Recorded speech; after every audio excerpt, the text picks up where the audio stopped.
السلام علیکم ورحمۃ اللہ وبرکاتہ۔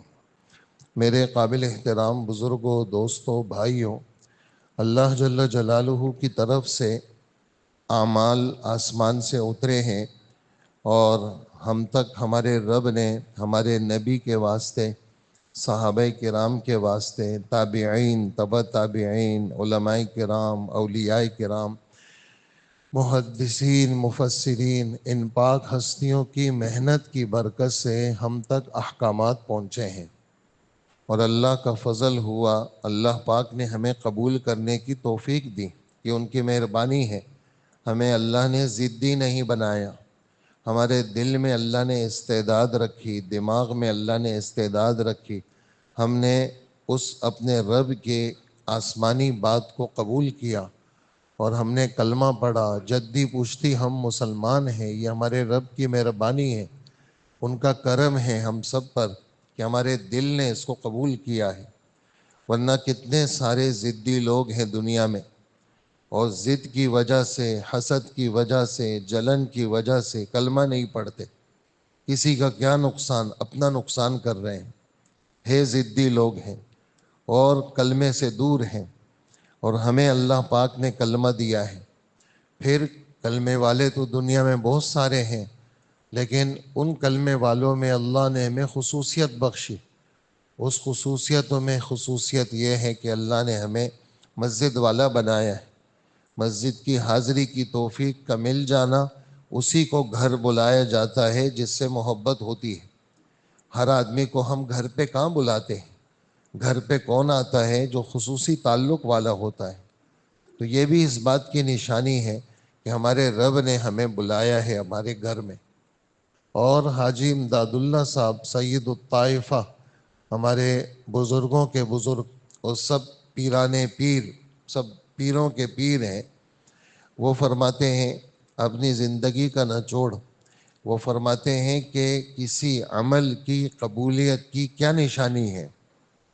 فرماتے ہیں اگلے عمل کی توفیق کا مل جانا پچھلے عمل کی قبولیت کی علامت ہے۔ کیا کہا؟ اگلے عمل کی توفیق کا مل جانا پچھلے عمل کی قبولیت کی۔ پچھلا رمضان قبول ہوا نہیں ہوا، اس رمضان کی توفیق مل گئی، پچھلا قبول ہو گیا۔ پچھلی نماز قبول ہوئی نہیں ہوئی، نشانی کہ جی اس نماز میں آ گئے، اللہ نے پچھلی نماز قبول کر لی۔ حقیقت کا پتہ تو آخرت میں چلے گا، لیکن یہ ہمارے سب کی مہربانی ہے۔ اس لیے ہم سب جتنے یہاں بیٹھے ہیں، ہم دل سے اپنے رب کی اس نعمت کا شکر کریں۔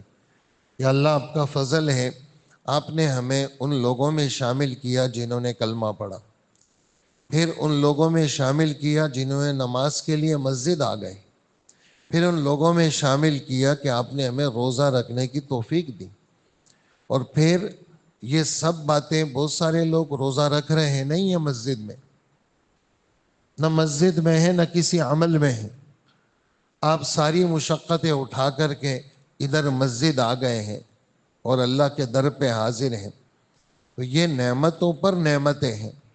پھر کتنے سارے بھائیوں کو اعتکاف کی توفیق ملی، کتنے حافظ ہیں قرآن سنانے کی توفیق ملی، کتنے سارے ہیں جن کو بیماری تکلیف کے باوجود قرآن سننے کی توفیق ملی۔ یہ نعمتوں کی، یہ نیکیوں کی توفیق کا مل جانا اللہ کا خصوصی انعام ہے۔ اللہ کا، جس پر اللہ رحمت کی نظر دیکھتے ہیں، رحمت کی نظر سے دیکھتے ہیں، اس کے لیے یہ فیصلے ہیں سارے۔ ہاں، وما توفیقی الا باللہ علیہ توکلت والیہ انیب، حضرت شعیب علیہ السلام کی دعا۔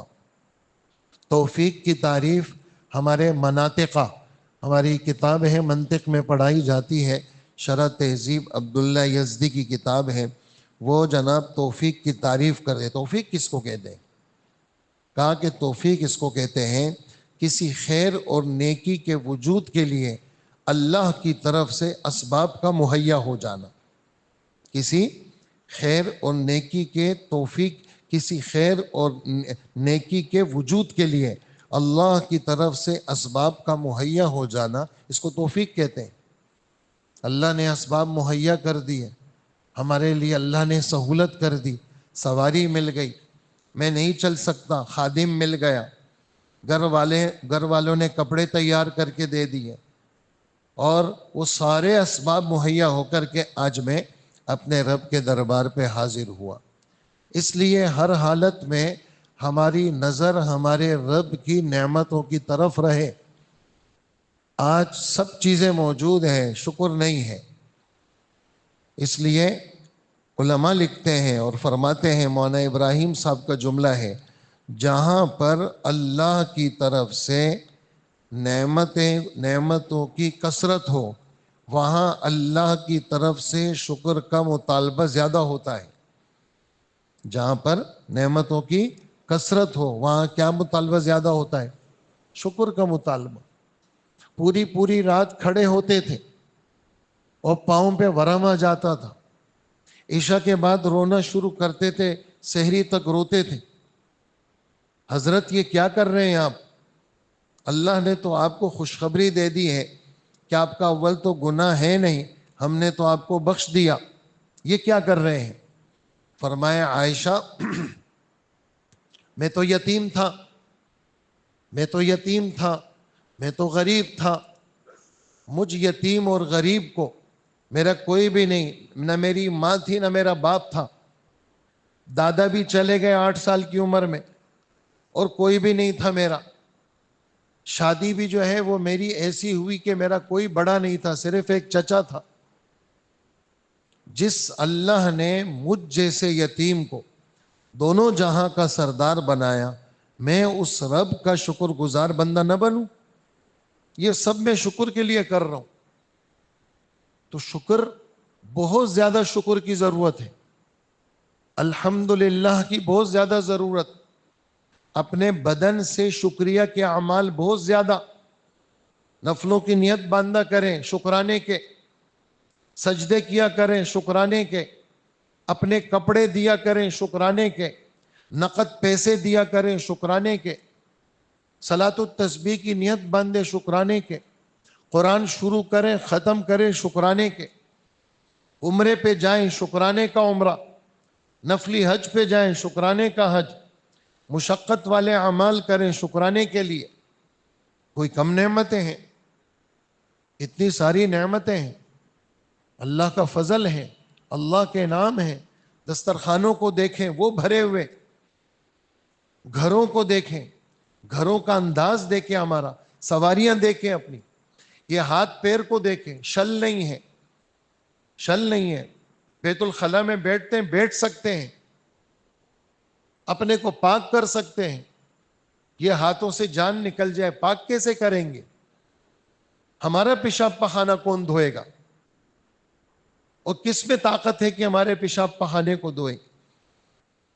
اس لیے بزرگ یہ دعا کرتے تھے کہ اللہ ہمیں کبھی کسی کے سامنے، والد صاحب میرے رحمت اللہ علیہ، اللہ ان کی قبر کو نور سے بھر دے، وہ یہ دعا کرتے تھے، اللہ مجھے کسی انسان کے سامنے بے پردہ نہیں کرنا، اپنے سگی اولاد کے سامنے بے پردہ نہیں کرنا، اور اے اللہ مرتے دم تک کسی انسان کا محتاج نہیں بنانا۔ یہ روز کی دعا ہم سنتے تھے، تہجد میں مانگ رہے جی، فرضوں کے بعد مانگ رہے، اللہ مجھے بے پردہ نہیں کرنا۔